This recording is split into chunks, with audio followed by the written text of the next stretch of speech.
Saya berjalan ke dalam perkahwinan kakak saya seorang diri, dan gelak tawa melanda saya sebelum pintu ditutup.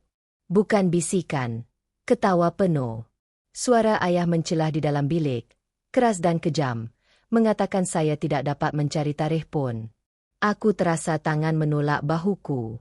Lantai marmar hilang. Air sejuk menelan saya semasa saya jatuh ke dalam air pancut.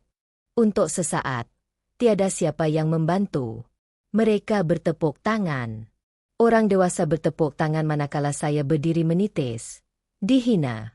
Saya memandang ayah saya, tersenyum melalui air, dan mengatakan satu ayat yang telah saya amalkan selama bertahun-tahun. Ingat detik ini. Kerana apa yang mereka tidak tahu, ialah siapa yang masuk seterusnya. Di luar, keluarga saya sentiasa kelihatan sempurna. Jenis orang keluarga yang menunjuk dan mengatakan bahawa mereka mesti mengetahui semuanya. Rumah besar, senyuman yang digilap, gambar percutian yang sempurna dibingkai dan dikemas kini setiap tahun. Di dalam rumah itu, saya belajar awal bagaimana untuk berdiam diri. Adik perempuan saya membesar dalam perhatian. Guru memujanya. Saudara mara membual tentang dia. Ibu bapa saya menyebut namanya seperti itu adalah hadiah yang mereka menangi. Saya seorang lagi, yang bertanggung jawab, yang tidak menimbulkan masalah dan tidak disedari juga. Pada majlis makan malam keluarga, perbualan melayang di sekeliling saya seperti saya tidak duduk di meja. Jika saya bercakap, ibu saya akan tersenyum lebar dan berkata, "Bagus, sayang," sebelum mengarahkan topik kembali kepada adik saya. Ayah saya lebih suka berdiam diri daripada saya. Diam adalah ketaatan. Diam bermakna saya tidak memalukan sesiapa. Hari lahir adalah urusan yang cepat. Kek dari kedai runcit. Tiada lilin beberapa tahun. Apabila saya berumur 16 tahun, ayah saya lupa sepenuhnya. Dia masih ingat bacaan piano kakak saya malam itu. Saya berdiri di dapur sambil memegang pinggan, mendengar tepukan bergema dari ruang tamu. Apabila saya semakin dewasa, saya belajar bagaimana untuk terus hidup dengan menjadi berguna. Saya bekerja keras. Saya tetap berdisiplin. Saya membina kejaya yang menuntut ketepatan dan ketenangan, di mana kesilapan penting dan emosi tidak membawa Anda jauh. Di luar keluarga saya, disiplin itu mendapat penghormatan. Di dalamnya, tiada apa yang berubah. Pada awal 30-an saya telah berhenti menjelaskan diri saya kepada mereka. Saya berhenti berkongsi pencapaian. Saya berhenti membetulkan andaian. Lebih mudah untuk membiarkan mereka percaya saya jauh. Sukar, terlalu fokus pada kerja untuk membina kehidupan normal. Sebab itu saya hadir ke majlis perkahwinan seorang diri. Bukan kerana saya tidak mempunyai seseorang. Kerana saya ada. Saya hanya tahu keluarga saya tidak akan merawat bahagian dalam hidup saya dengan berhati-hati. Mereka akan membedahnya, membandingkannya, mengukurnya dengan kakak saya, dan mendapati ia kurang entah bagaimana. Jadi, saya menyimpannya secara pribadi, suci, tidak disentuh oleh pendapat mereka. Apabila jemputan tiba, kertas tebal dan huruf emas, saya teragak-agak. Saya tidak melihat kebanyakan saudara mara saya selama lebih setahun. Saya sudah tahu bagaimana ini akan berlaku. Pandangan, soalan, pertimbangan yang tenang. Namun, saya pergi kerana sebahagian daripada saya perlu melihat jika ada yang berubah. Dan bahagian lain saya memerlukan bukti bahawa ia tidak. Tempat itu adalah mustahil untuk terlepas. Bunga kaca putih, musik lembut melayang ke udara petang. Segala-galanya menjerit perayaan. Saya melangkah masuk dan rasa serta-merta tidak pada tempatnya, seperti saya tersilap masuk ke dalam kehidupan orang lain. Perkara pertama yang saya perhatikan ialah carta tempat duduk. Nama kakak saya duduk di tengah-tengah, dikelilingi oleh saudara terdekat ibu bapa kami dan orang-orang yang penting. Nama saya dicetak dalam font yang lebih kecil ditolak ke tepi. Meja berhampiran belakang, tidak dikecualikan secara teknikal, hanya dipindahkan. Saya memberitahu diri saya untuk tidak peduli. Saya melipat kad pengiring sekali, kemudian sekali lagi, meluncurkannya ke dalam klat saya seolah-olah ia tidak boleh menyakiti saya jika saya tidak dapat melihatnya. Semasa saya berjalan ke arah meja saya, kepala berpaling, perbualan merosot. Saya menangkap serpihan semasa saya berlalu. Dia datang seorang diri. Saya fikir dia sedang melihat seseorang. Masih bujang agaknya. Seseorang tersenyum kepada saya dengan jenis kasihan yang lebih teruk daripada kekejaman. Saya membalas senyuman kerana saya telah mengetahui bahawa senyuman menghalang perkara daripada meningkat. Di meja saya, saudara mara dan kenalan yang jauh mengelak dari pandangan mata. Sopan tetapi ingin tahu. Mereka bertanya soalan selamat. Kerja, lalu lintas, cuaca. Tiada siapa yang bertanya khabar saya. Tiada siapa yang pernah melakukannya. Di seberang bilik, keluarga saya ketawa dengan kuat. Ayah saya berdiri tegak, kaca di tangan, berendam dalam perhatian. Ibu saya bersandar dekat dengan adik saya, membetulkan sesuatu pada pakaiannya. Wajahnya bersinar bangga. Kakakku menarik perhatianku seketika. Senyumannya melirit-lirit. Kemudian dia mengalihkan pandangan. Saya cuba fokus pada pernafasan saya. Majlis tamat. Tepuk tangan memenuhi ruangan itu. Muzik beralih. Orang ramai berdiri, bergerak, bergaul. Saya kekal di tempat saya berada, menyusukan segelas air, menonton dinamik yang saya hafal bertahun-tahun lalu bermain dengan cara yang sama. Ketika skim ayah saya mula minum dengan lebih cepat. Saya perasan kerana saya selalu perasan perkara seperti itu. Sedikit perubahan pada postur tubuhnya, cara tawanya semakin tajam, matanya melayang ke arahku lagi dan lagi, bagaikan aku ini seurat benang yang tidak dapat berhenti ditariknya. Seorang saudara membongkok untuk membisikkan sesuatu kepadanya. Saya tidak dapat mendengarnya, tetapi saya melihat rahangnya mengeras, pandangannya terkunci pada saya. Saya merasakannya kemudian.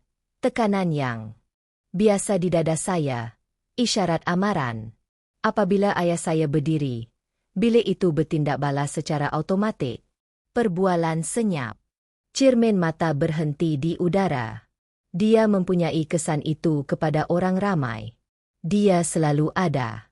Dia berdiam dan tersenyum. Jenis yang diamalkan yang kelihatan baik dari jauh. Keluarga akan menunjukkan satu sama lain. Katanya dengan lantang. Tentang kebanggaan, tentang tidak membiarkan kekurangan pribadi mengalihkan perhatian dari gambaran yang lebih besar. Beberapa orang tergelak tidak pasti. Saya diam. Matanya menemui saya, dan kadang-kadang dia meneruskan pengerasan suara. Anda perlu memanggil perkara apabila seseorang enggan membesar. Beberapa kepala menoleh ke arahku sekarang. Terasa panas menjalar ke leher. Saya tahu pada masa itu bahawa ini bukan salah faham. Ini bukan tergelincir. Ini disengajakan. Dan semasa dia mengambil langkah ke arah saya juga memahami sesuatu yang lain. Dia belum selesai. Ayah saya tidak merendahkan suaranya apabila dia menghubungi saya. Dia tidak perlu. Bilik itu sudah membongkok di sekelilingnya menunggu. Dia memandang rendah pada saya seperti saya kecuali dia akhirnya memutuskan untuk bercakap dengan lantang. Masih muncul seorang diri. Dia berkata cukup kuat untuk didengari oleh meja terdekat. Di majlis perkahwinan kakak Anda sepanjang hari, beberapa ketawa yang tidak selesa bergema di antara orang ramai. Seseorang batuk. Tiada siapa yang campur tangan. Saya rasa mata ibu memerhati saya dari seberang bilik. Dia tidak bergerak. Kakak merenung bibir lantai yang dirapatkan seperti ini bukan urusannya. Saya berdiri perlahan-lahan, bukan untuk membantah, bukan untuk mempertahankan diri, hanya untuk berdiri. Saya di sini untuk meraihkan. Saya berkata sama rata. Ini bukan masanya. Itu sepatutnya menjadi penghujungnya. Ia tidak pernah bersamanya. Dia bersandar lebih dekat. Nafas tajam dengan alkohol dan kemarahan. Masa dia mengejek. Anda telah membuang masa yang cukup. Tiada pasangan, tiada keluarga sendiri. Hanya alasan dan pekerjaan yang Anda sembunyikan di belakang. Lebih banyak ketawa. Lebih kuat kali ini. Gugup tetapi bersemangat. Saya membuka mulut untuk bercakap, kemudian menutupnya. Saya lebih tahu. Sebarang perkataan daripada saya hanya akan memberinya makan. Ketika itu tangannya memukul bahuku. Ia tidak dramatik, hanya cukup tegas, hanya cukup tiba-tiba. Dunia teruyung hayang. Sekejap, saya nampak lampu siling kabur. Kemudian udara meluru keluar dari paru-paru saya apabila air sejuk menelan saya keseluruhan. Punggung saya terkena batu. Gaun saya menggelembung kemudian melekat berat dan tidak berguna pada kulit saya.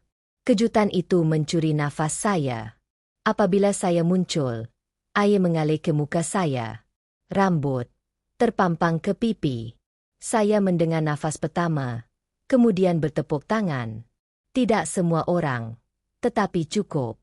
Cukup untuk menjelaskan bahawa saya bersendirian. Saya mencengkam tepi air pancut dan menarik diri saya tegak. Tangan saya menggigil. Tetapi sesuatu di dalam diri saya tidak bergerak. Kebisingan itu pudar. Pedihnya pudar. Malah penghinaan itu membosankan seperti seseorang telah mengecilkan kelantangan untuk kesakitan. Ayah saya berdiri di sana. Dada naik dan turun. Rahang ditetapkan. Buat pertama kali, saya tidak nampak kuasa. Saya nampak hilang kawalan. Saya memandangnya melalui bulu mata yang meleleh dan tersenyum. Tidak besar, tidak marah, tenang sahaja. Ingat detik ini, saya berkata perlahan. Dia berkelip, keliru dengan nada saya. Beberapa orang beralih dengan tidak selesa. Tepukan itu mati. Saya melangkah keluar dari air pancutan, berkumpul di kaki saya, dan berjalan pergi. Tiada tergesa-gesa, tiada koyak, hanya kain basah dan langkah yang mantap melintasi lantai yang mahal. Di dalam, sesuatu yang lama akhirnya runtuh, dan sesuatu yang lain telah menggantikannya. Saya menukar pakaian di tandas di lorong. Seseorang telah menghulurkan tuala kepada saya tanpa bertentang mata. Seorang lagi berbisik bahawa mereka menyesal, kemudian menghilang. Cermin itu menunjukkan kepada saya versi diri saya yang hampir tidak saya kenali. Rambut yang basah disisir ke belakang. Sulekan nipis, tangan saya stabil. Saya mengeringkan muka saya, mengikat rambut saya, dan berdiri di sana sehingga bunyi di kepala saya reda. Apabila saya memeriksa telefon saya, terdapat satu mesej yang menunggu. Dalam perjalanan, tiada tanda baca, tiada jaminan, hanya fakta. Saya berjalan kembali ke penerimaan tetamu dengan ketenangan yang mengejutkan saya.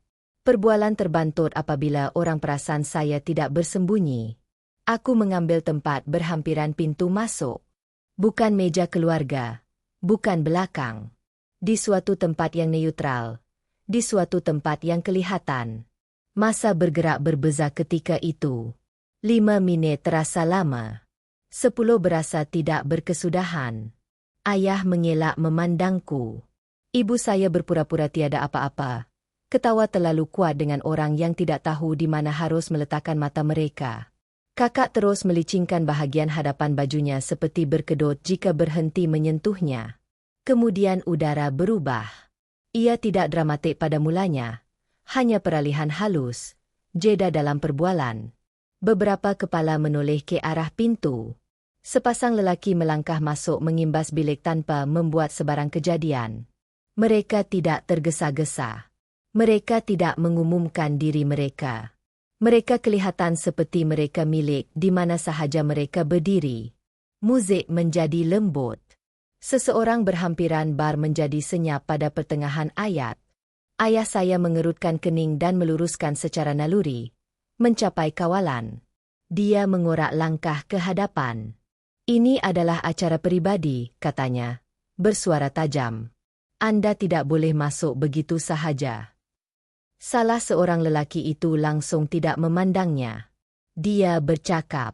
Secara senyap-senyap di lengan bajunya, kemudian mengetepikan, dan kemudian dia berjalan masuk. Saya merasakannya sebelum saya melihatnya. Kehadiran yang mantap itu. Rasa kepastian yang tidak dapat disangkal itu. Dia tidak berpakaian untuk menarik perhatian. Sut gelap, garisan bersih, Tiada yang mencolok. Tetapi orang ramai menjauhinya tanpa diminta, bukan karena dia menuntutnya, karena sesuatu tentang dia membuat ruang. Matanya menemui saya serta-merta. Kelegaan melanda dada saya sehingga hampir sakit. Dia melintasi bilik itu seperti miliknya, berhenti hanya apabila dia sampai kepada saya. Tangannya mendapati tangan saya hangat dan membumi. "Awak oke?" Dia bertanya lembut. Aku mengangguk. "Saya sekarang." Dia mencium dahi saya dengan pantas dan biasa, kemudian berpaling menghadap bilik dengan saya masih di sebelahnya, bukan di hadapan saya, dengan saya. Ibu saya merenung kami seperti dia terlepas langkah dalam tarian. Senyuman adik saya meleset. Kekeliruan ayah bertambah curiga. Dan siapa ayah saya berkata perlahan, "Betul, adakah Anda?" Lelaki di sebelah saya tidak meninggikan suaranya. "Dia tidak perlu. Saya suami dia," katanya. "Kami telah berkahwin selama beberapa tahun." Kesunyian jatuh keras. Seseorang ketawa terlalu kuat, terlalu laju. Itu tidak kelakar. Suami saya tidak bertindak balas. Dia hanya menunggu. Ibu saya mencari suaranya dahulu. "Hali," katanya, tersenyum terlalu ketat. "Mengapa Anda melakukan ini hari ini?" Saya memandangnya kemudian. "Betul ke?" Dipandang. "Buat apa?" "Mencipta adegan," katanya.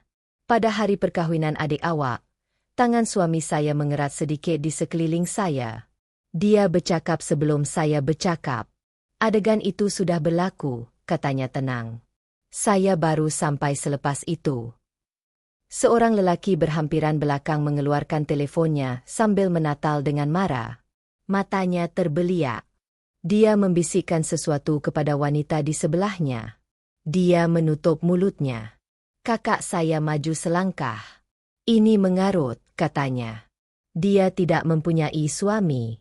Dia akan memberitahu kami." "Bolehkah saya?" Saya bertanya perlahan. Dia terkaku. Wajah ayah saya memerah. "Awak harapkan kami percaya awak berkahwin dengan orang seperti dia dan tidak pernah menyebutnya?" Suami saya mengangguk sekali. "Ya." "Kenapa?" Ibu saya bertanya perkataan itu terlepas sebelum dia dapat menghentikannya. Saya menjawab, "Sebab awak tidak mendengar. Awak bandingkan. Anda meminimumkan. Dan saya mahukan sesuatu dalam hidup saya yang bukan milik bilik ini." Rungutan itu semakin kuat sekarang. Kepingan-kepingan menyambung. Seseorang menyebut nama suami saya dalam nafas mereka seolah-olah sedang mengujinya. Orang lain berkata dengan lebih kuat. Orang ketiga tersentak. Ayah saya menjadi pucat. "Itu tidak mungkin," katanya, walaupun suaranya tidak mempunyai keyakinan. Suami saya bertemu dengan wibawanya. Matanya tidak berkelip. Ia adalah muktamad. Ayah saya melihat ke sekeliling, mencari sandaran yang tidak datang. Bahu beliau merosot sedikit sahaja. "Saya melihat apa yang Anda buat." Suami saya meneruskan. "Saya mendengar apa yang Anda katakan, dan saya melihat orang bertepuk tangan." Bilik terasa lebih kecil. Tiba-tiba, lebih panas. "Anda menolak anak perempuan Anda ke dalam air pancut," katanya sama rata. Secara terbuka. Sengaja. "Itu antara kami." Ayah saya terputus. "Perniagaan keluarga." "Tidak," suami saya berkata, "yang berakhir apabila Anda membuatnya awam." Seorang wanita dekat depan bercakap dengan ragu-ragu. Saya melihatnya. Begitu juga dengan saya jujur. Saya sudah selesai berpura-pura tidak berlaku. Suami saya berpaling kepada saya. Maka ekspresinya lembut. "Kita tidak perlu tinggal." Saya melirik ke sekeliling bilik kali terakhir. Di muka yang telah ketawa. Pada orang-orang yang memandang jauh. Pada orang-orang yang akhirnya difahami. "Baiklah," kata saya. Ketika kami berjalan ke arah pintu, ayah saya berseru, "Hali, tunggu." Saya berhenti tetapi tidak berpaling. "Anda membuat kesilapan," katanya. "Anda memalukan kami." Saya melihat ke belakang ketika itu. Tenang, jelas. Anda sudah melakukannya, kata saya. Saya tidak membawanya lagi. Kami berjalan keluar bersama-sama. Pintu ditutup di belakang kami. Menyegil bunyi, bisikan, keruntuhan cerita yang telah saya ceritakan selama bertahun-tahun. Di luar yang tenang, suami saya meremas tangan saya. Saya bangga dengan awak, katanya. Saya menghembuskan nafas dalam dan mantap. Untuk kali pertama, saya percaya ia penting. Kejatuhan tidak meletup. Ia tenggelam. Menjelang keesokan paginya, mesej mula masuk. Bukan permintaan maaf. Soalan. Orang yang berhati-hati. Orang yang baik hati bertanya apabila mereka menyadari cerita yang mereka ulangi tidak lagi berlaku. Ayah saya tidak menelepon. Dia menghantar teks pendek meminta untuk bercakap apabila keadaan menjadi tenang. Itu baru. Kawalan sentiasa datang dari kelantangan dengannya. Diam bermakna dia akan kehilangan bilik. Kemudian ibu saya berhenti. Tidak selesa dengan apa yang mereka saksikan. Imej sekali retak. Tidak memperbaiki dengan mudah. Kakak saya mengelakkan saya. Apabila kami akhirnya bercakap beberapa minggu kemudian, dia tidak berhujah. Dia hanya berkata dia memerlukan masa. Saya tidak memberi jaminan. Sekali lagi, saya membiarkannya duduk dengan ketidakselesaan. Apa yang paling mengejutkan saya adalah bagaimana cahaya yang dirasai. Tidak ada kemarahan di bawah kulit saya. Tiada dorongan untuk membuktikan apa-apa. Hanya kejelasan. Saya tidak memotong keluarga saya sepenuhnya. Saya tidak menghukum mereka. Saya hanya menukar peraturan. Tiada persembahan awam, tiada perbandingan, tidak menolak apa yang saya lakukan atau siapa saya. Sekiranya sempadan itu diseberang, saya pergi dengan senyap dengan segera. Ada yang diselaraskan, ada yang tidak. Dan saya baik-baik saja. Di rumah, kehidupan kembali ke irama yang mantap. Kopi pada waktu pagi. Kerja yang penting. Malam di mana saya tidak menyandarkan diri saya untuk penghakiman. Penghinaan tidak menentukan saya lagi. Ia menjadi saat saya berhenti membawa apa yang tidak pernah saya pegang untuk masa yang lama. Saya fikir persetujuan keluarga adalah bukti bahwa saya lebih penting. Sekarang saya lebih tahu nilai Anda tidak datang dari orang yang hanya menyayangi Anda ketika Anda masih kecil, atau berguna seterusnya.